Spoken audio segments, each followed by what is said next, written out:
পাশাপাশি জনগণের আয় ও ক্রয় ক্ষমতা বৃদ্ধি পেয়েছে। গ্রামীণ জনগোষ্ঠী আত্মকর্মসংস্থানের পথ খুঁজে পেয়েছে। মাথাপিছু আয় $660 থেকে $828 উন্নীত হয়েছে।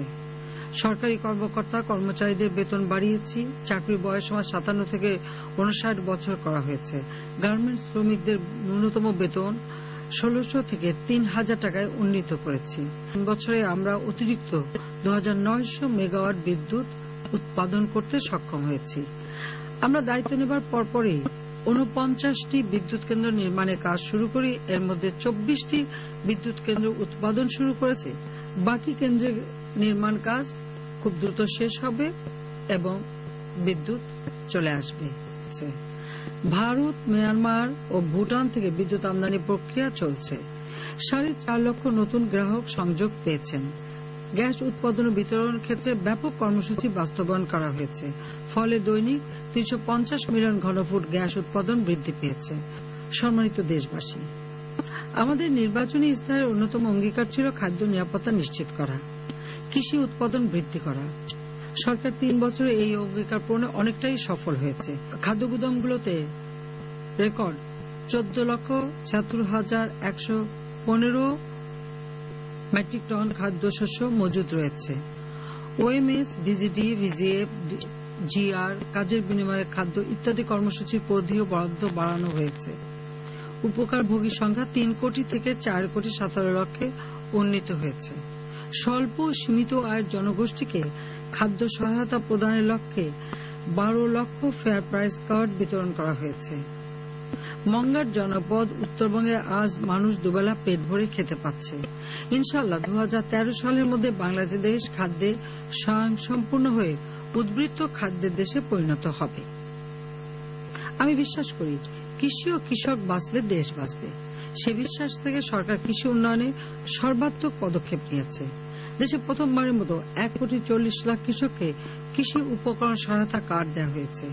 বাংলাদেশের ইতিহাসে প্রথমবারের মতো কৃষক 10 টাকা ব্যাংক অ্যাকাউন্ট খোলার সুযোগ পেয়েছেন এবং ইতিমধ্যে 93,50,000 কৃষক তাদের অ্যাকাউন্ট খুলেছেন। লক্ষ কৃষককে বিনামূল্যে সার দেওয়া হয়েছে। 3 বছরে সার, বিদ্যুৎ ও ডিজেলে 16,377 কোটি টাকা ভর্তুকি দেওয়া হয়েছে।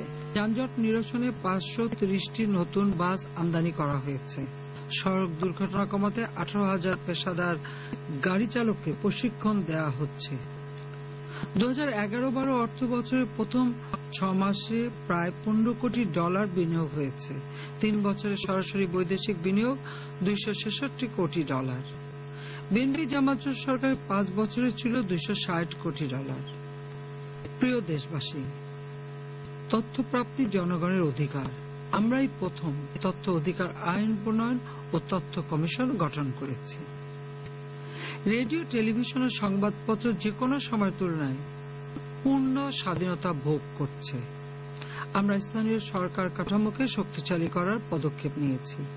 ইউনিয়ন পরিষদগুলোকে দক্ষ ও শক্তিশালী করার লক্ষ্যে 494 কোটি টাকা ব্যয়ে বিশেষ কার্যক্রম চলছে। জেলা পরিষদগুলোতে প্রশাসক নিয়োগ দেওয়া হয়েছে। অচিরেই জেলা পরিষদ নির্বাচন অনুষ্ঠিত হবে।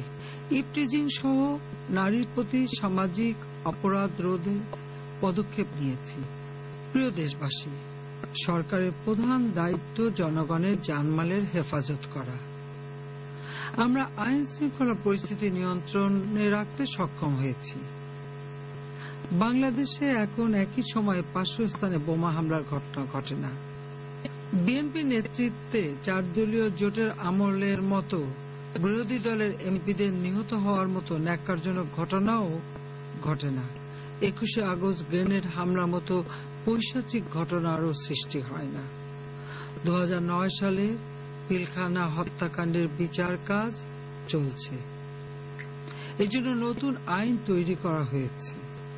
পুলিশ, বিজিবি, আনসার ও আইন শৃঙ্খলা রক্ষাকারী বাহিনীকে আধুনিক ও যুগোপযোগী করার জন্য বিভিন্ন পদক্ষেপ নেওয়া হয়েছে। জাতিসংঘ শান্তিরক্ষা মিশনে বাংলাদেশ সর্বোচ্চ সংখ্যক শান্তিরক্ষী প্রেরণকারী দেশ। আমাদের সশস্ত্র বাহিনীর 20,723 জন সদস্য জাতিসংঘে শান্তিরক্ষা মিশনে কাজ করছে। ভূমিহীন অসচ্ছল মুক্তিযোদ্ধা পরিবারের জন্য 2915 ইউনিট আবাসন নির্মাণের প্রকল্প বাস্তবায়নাধীন রয়েছে। সরোয়ার্দী উদ্যানের স্বাধীনতা স্তম্ভ নির্মাণ কাজ বিএনপি জামাত বন্ধ করে দিয়েছিল, তা আবার শুরু হয়েছে। পার্বত্য চট্টগ্রাম শান্তি চুক্তির অবাস্তবায়িত বিষয়গুলো বাস্তবায়নের লক্ষ্যে চুক্তি বাস্তবায়ন কমিটি গঠন করা হয়েছে। সম্মানিত দেশবাসী, নির্বাচনের আগে কথা দিয়েছিলাম সরকার গঠনের সুযোগ দিলে আমরা তথ্য প্রযুক্তি নির্ভর আধুনিক ডিজিটাল বাংলাদেশ নির্মাণ করব, যা হবে তরুণ প্রজন্মের জন্য আমাদের উপহার। ডিজিটাল বাংলাদেশ গড়ার লক্ষ্যে 4501টি ইউনিয়ন তথ্য সেবা কেন্দ্র চালু করা হয়েছে। প্রতি মাসে 40 লক্ষ মানুষ এসব সেবা কেন্দ্র থেকে সেবা পাচ্ছে। গ্রামে গ্রামে কর্মসংস্থান সৃষ্টি হয়েছে। উদ্যোক্তাদের মাসিক আয় গড়ে 2 কোটি টাকা।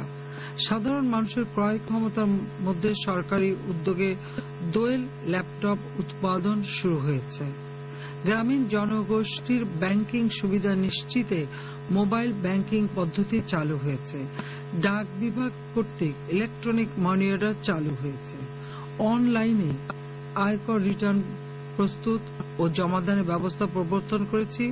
উপজেলা ও জেলা হাসপাতালগুলোতে অনলাইন ও মোবাইল স্বাস্থ্য সেবা চালু হয়েছে। এখন বিদ্যুৎ, পানি, গ্যাস সহ বিভিন্ন সেবার বিল অনলাইন ও মোবাইল ফোনে দেয়া যায়। সরকারি ক্রয় স্বচ্ছতা, জবাবদিহিতা ও গতি বৃদ্ধির জন্য ই টেন্ডার চালু করেছি। মাঠ প্রশাসনের স্বচ্ছতা ও জবাবদিহিতা নিশ্চিত করতে প্রধানমন্ত্রীর কার্যালয়ের সাথে মন্ত্রিপরিষদ বিভাগ, বিভাগীয় কমিশনার ও জেলা প্রশাসক অফিসে ভিডিও কনফারেন্সিং ও ই সার্ভিস চালু করা হয়েছে। সকল জেলায় ই সেবা কেন্দ্র চালু হয়েছে।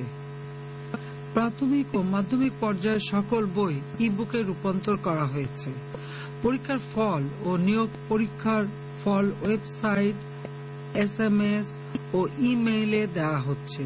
বিশ্ববিদ্যালয়ে ভর্তি, উচ্চ মাধ্যমিক পর্যন্ত রেজিস্ট্রেশন অনলাইনে সম্পাদন হচ্ছে। তথ্য ও প্রযুক্তির বিকাশে আইসিটি আইন ও আইসিটি নীতি প্রণয়ন করেছি। গাজীপুরের কালিয়াকৈরে একটি হাইটেক পার্ক স্থাপনের কাজ শুরু হয়েছে। মাধ্যমিক পর্যায়ে তথ্য প্রযুক্তি শিক্ষা বাধ্যতামূলক করা হয়েছে। নতুন প্রজন্মের ক্রীড়া নৈপুণ্য বৃদ্ধির জন্য বিভিন্ন পদক্ষেপ নেওয়া হয়েছে। আন্তঃ স্কুল ক্রীড়া প্রতিযোগিতার আয়োজন করা হচ্ছে। বঙ্গবন্ধু জাতীয় স্টেডিয়ামে অনুষ্ঠিত আইসিসি ক্রিকেট বিশ্বকাপ 2011 উদ্বোধনী অনুষ্ঠান আন্তর্জাতিকভাবে প্রশংসিত হয়েছে। Cricket, football, hockey, gymnastics, athletic, tennis, kabaddi সহ বিভিন্ন ক্রীড়ায় আমাদের খেলোয়াড়রা দেশের জন্য সাফল্য নিয়ে আসছে। আমাদের মেয়েরা ক্রিকেটে ওয়ানডে স্ট্যাটাস অর্জন করেছে। তাদেরকে আমি অভিনন্দন জানাই।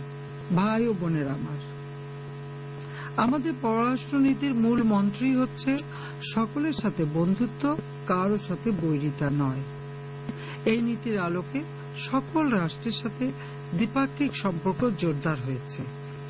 জঙ্গিবাদ, সন্ত্রাস ও দুর্নীতির দেশ হিসেবে নেতিবাচক পরিচয় ঘুচিয়ে বাংলাদেশ আজ অগ্রসরমান গণতান্ত্রিক, অসাম্প্রদায়িক ও মানবাধিকার রক্ষাকারী দেশ হিসেবে বিশ্বে পরিচিতি লাভ করেছে। সেপ্টেম্বর 2011 অনুষ্ঠিত জাতিসংঘের 66তম অধিবেশনে আমি বিশ্বের জন্য একটি শান্তির মডেল উপস্থাপন করি, যার মূল প্রতিপাদ্য বিষয় হচ্ছে জনগণের ক্ষমতায়ন ও উন্নয়ন। জাতিসংঘ সাধারণ অধিবেশনে এই মডেলকে রেজুলেশন হিসেবে গ্রহণ করেছে। আমরা প্রতিবেশী দেশসমূহের সাথে বন্ধুত্বপূর্ণ সম্পর্ক স্থাপন করেছি। 3 বিঘা করিডোরে 24 ঘন্টা খোলা রাখার ব্যবস্থা করেছি। ভারতের সাথে সীমানা চিহ্নিতকরণ, বাংলাদেশি পণ্যের শুল্কমুক্ত প্রবেশাধিকার সহ অমীমাংসিত সমস্যাসমূহের সমাধান করেছি। চীনের সাথে অর্থনৈতিক কারিগরি সহযোগিতা চুক্তি স্বাক্ষর, কাজিটেক সেতু নির্মাণে পত্র বিনিময় ও তেল ও গ্যাস সংক্রান্ত সমঝোতা স্মারক স্বাক্ষর হয়েছে। আমার মিয়ানমার সফরকালে বাংলাদেশে অবস্থানরত অনথিভুক্ত শরণার্থীদের তাদের দেশের নাগরিক হিসেবে স্বীকৃতি ও ফিরিয়ে নেয়ার বিষয়ে মিয়ানমার সরকার সম্মতি দিয়েছে এবং বাংলাদেশের পণ্য শুল্কমুক্ত, কোটামুক্ত প্রবেশাধিকারও পেয়েছে। সৌদি আরব, কুয়েত, কাতার, সংযুক্ত আরব আমিরাত সহ মধ্যপ্রাচ্যের ভ্রাতৃপ্রতিম মুসলিম দেশগুলোর সাথে কূটনৈতিক ও অর্থনৈতিক সম্পর্ক জোরদার হয়েছে। মধ্যপ্রাচ্যের দেশগুলোতে জনশক্তি রপ্তানি বৃদ্ধি পেয়েছে। ভারত ও মিয়ানমারের সাথে সমুদ্র সীমা নির্ধারণের লক্ষ্যে সমুদ্র আইন বিষয়ক আন্তর্জাতিক আদালতে স্থায়ী সালিশ ট্রাইব্যুনালে সমুদ্র সীমা নির্ধারণের মামলা দাখিল করা হয়েছে। জাতিসংঘের 32টি সংস্থায় বাংলাদেশ নির্বাচিত হয়ে বিশেষ ভূমিকা রাখছে। 3 বছরে জনশক্তি রপ্তানি হয়েছে 14,33,000 জন। বিশ্বমন্দা সত্ত্বেও 3 বছরে বিএনপি জামাত জোট সরকারের 5 বছরের থেকে বেশি জনশক্তি রপ্তানি ও বেশি রেমিটেন্স আয় হয়েছে।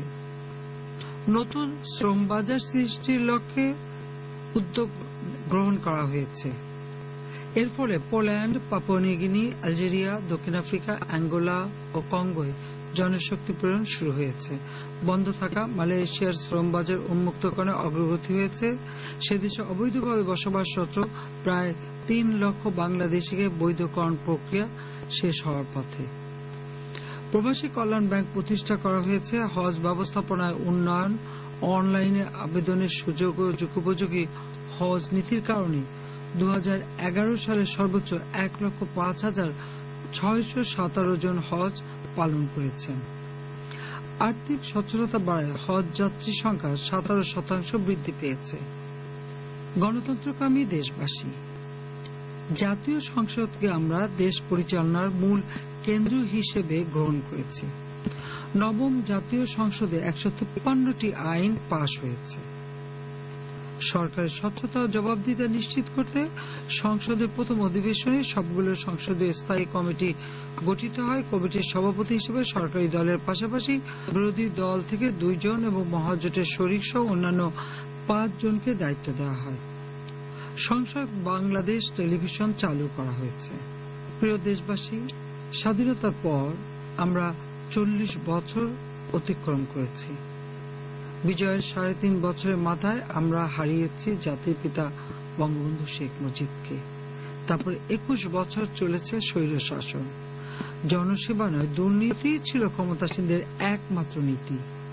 এরপর 1996 সালে দেশে আবার ফিরে আসে শান্তি ও গণতন্ত্র উন্নয়নের সুবাতাস। 2001 সালে দেশ আবারও চলে যায় এক অন্ধকার সময়।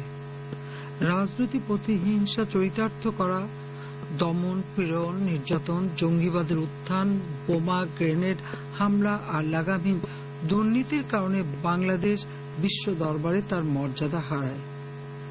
বাংলাদেশকে আমরা আবার ফিরিয়ে এনেছি শান্তি, উন্নয়ন আর প্রগতির ধারায়। দারিদ্র্য বিমোচন, পল্লী উন্নয়ন, খাদ্য নিরাপত্তা নিশ্চিত করা, স্বাস্থ্যসেবা, শিক্ষা, নারীর ক্ষমতায়ন সহ বিভিন্ন ক্ষেত্রে বাংলাদেশ আজ বিশ্বের কাছে একটি অনুকরণীয় মডেল, যা জাতিসংঘের মহাসচিব সহ বিশ্ব নেতারা স্বীকার করেছেন। 2021 সাল আমাদের স্বাধীনতার সুবর্ণ জয়ন্তী।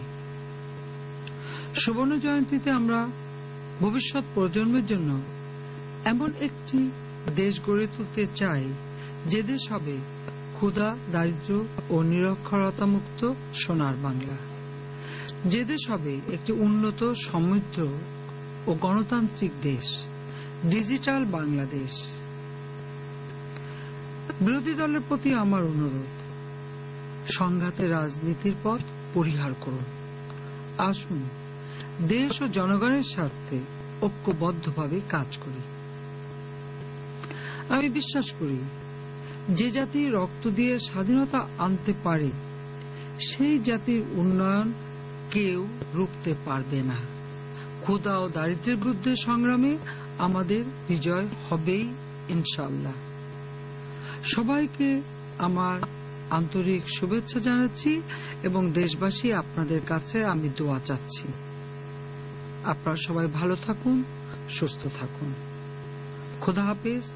জয় বাংলা, জয় বঙ্গবন্ধু, বাংলাদেশ চিরজীবী হোক।